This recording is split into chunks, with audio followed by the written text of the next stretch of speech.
Everyone knows the Statue of Liberty is in New York, right? Well, kind of. Liberty Island sits inside New Jersey water, but legally belongs to New York, but is also federal land, but is also managed by the National Park Service? How did we get here?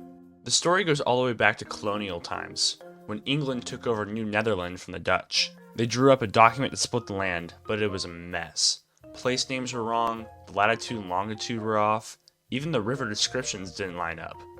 After writing it, England stepped back and left the colonies to sort things out themselves, sparking border disputes that dragged on for nearly 300 years. New Jersey argued the Hudson River should be split down the middle, just like every other state border, which would make the islands theirs.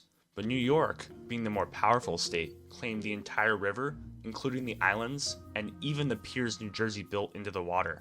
By 1832, New Jersey had had enough and brought the case to the Supreme Court. New York, however, refused to participate and brushed off the case entirely. A bit later, the two states reached a compromise. They agreed to split the Hudson down the middle as it flows out westward to sea, giving New York Staten Island. By that logic, Ellis and Liberty Island should have gone to New Jersey, but in exchange for reclaiming ownership of their piers, New Jersey gave up the two islands to New York.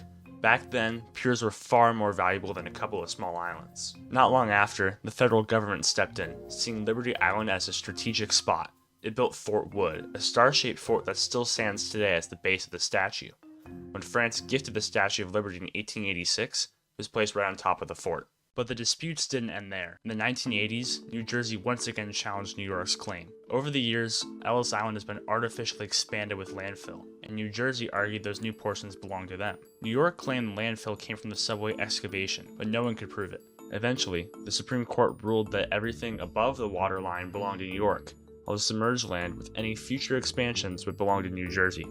After centuries of border disputes, court cases, and landfill drama, the final answer is complicated.